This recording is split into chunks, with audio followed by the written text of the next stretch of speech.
Hey there, friend! Welcome to Landscape Elevation. I'm Charlene Gray, and on this channel I visit with you each week to talk about all things landscape design.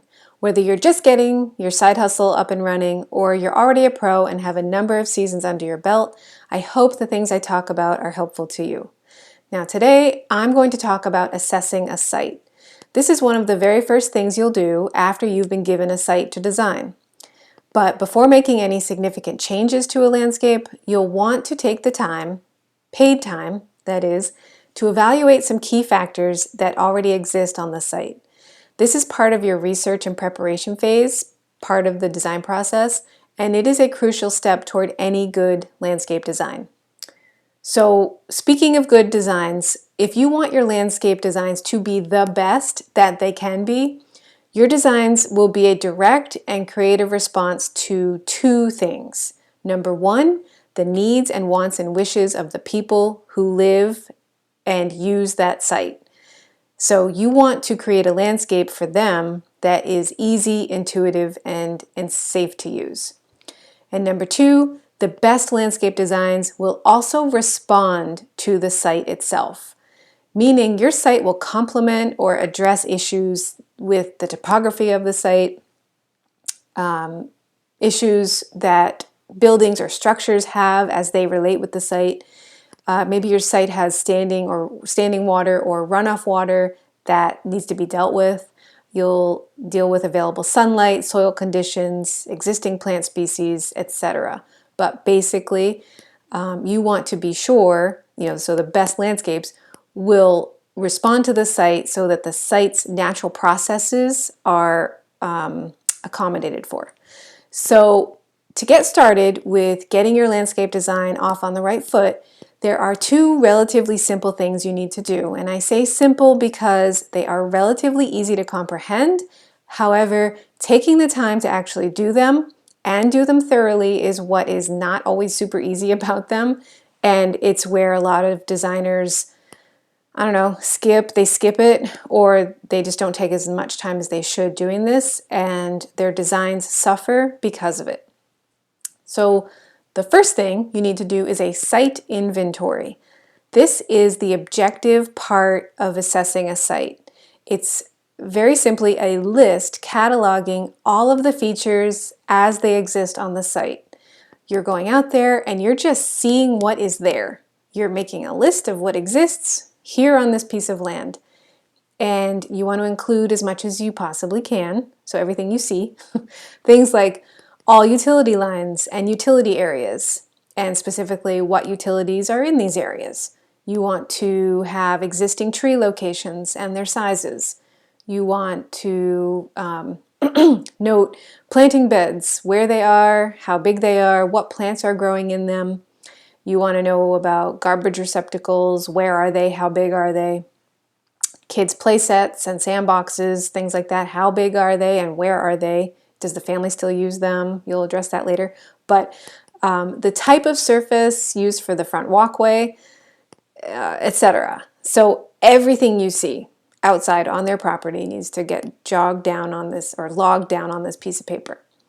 So now the second thing you'll do is actually take the information from your site inventory and apply your opinion to each of these findings.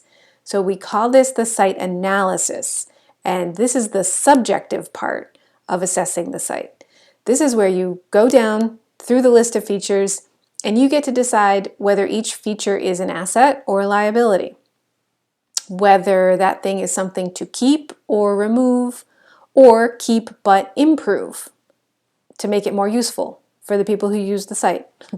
Like the garbage receptacle, for example. Every household likely needs one, and but like the one you find that exists on this site might be the wrong size and it's in a terrible location. So you'll apply your opinion to this as something along the lines of, well, the garbage receptacle dimensions need to be adjusted to house the bins that the clients actually use.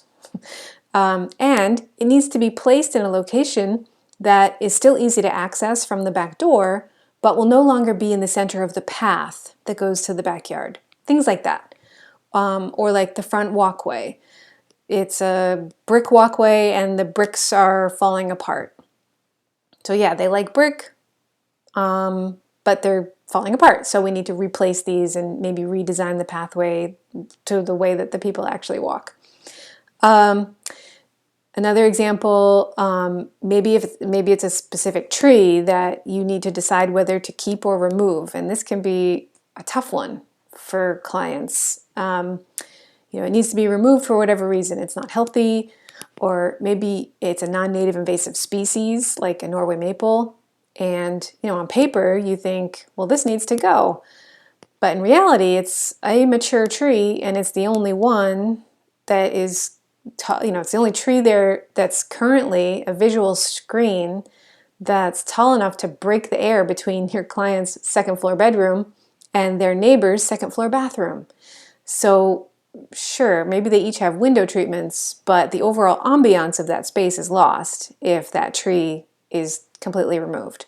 So these are conversations you have with your client, but it all stems from you doing a proper site inventory and site analysis. So to recap, when you first take on a new design job, performing the site inventory and the site analysis will be high on your to-do list of first things to do.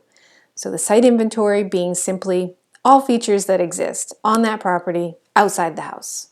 And the site analysis being your opinion or determination about how useful those features would be in the new landscape you're designing. And maybe it's not a question of whether or not those features stay, but how can they be changed to better serve the lives of the people who live there, your clients, and or how can they be changed to better serve the site itself?